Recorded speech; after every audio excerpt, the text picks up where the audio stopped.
समाजातील मागण्या शासन दरबारी मांडण्याकरता प्रथमच महाराष्ट्राच्या विधानसभेवर हिवाळी अधिवेशनात नागपूर येथे मोर्चा नेण्याचा अत्यंत धडाडीचा निर्णय येथेच घेण्यात आला।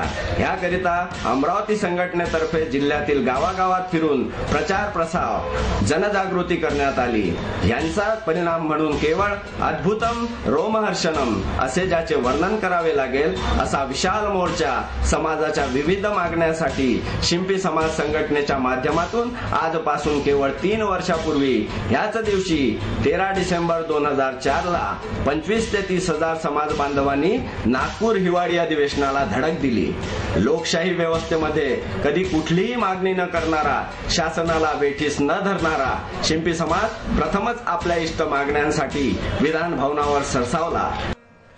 अतिशय आनंद व उत्साहाच्या लाटा मनामनावर उसळलेल्या असताना नियतीने उभ्या केलेल्या अति दुर्दैवी दुःखद अशा अनिष्ट प्रसंगाला संपूर्ण समाज बांधवांना तोंड द्यावे लागले।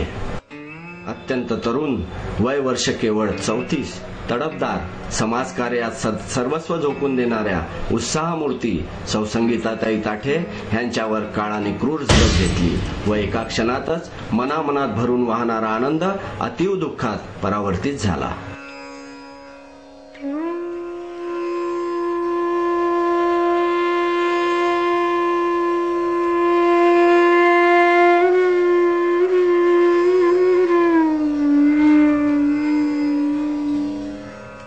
परतीच्या प्रवासाला निघालेली सौ संगीताताई समाज कार्यातून कायमची निघून गेली ती पुन्हा कधी न येण्यासाठी।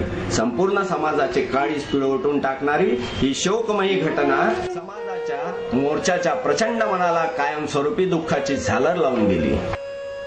परंतु म्हणतात ना, खरा कार्यकर्ता जिवंत असे तोवर मरेपर्यंत काम करतो व आपल्या मरणानंतर देखील इतरांना सातत्याने समाजकार्याची प्रेरणा देतो। स्वर्गवासी संगीताताईच्या व्यक्तिमत्वाने या संजीवन सामर्थ्याचा परिचय दिला व पुन्हा संघटनेने समाजकार्य करण्यास प्रारंभ केला।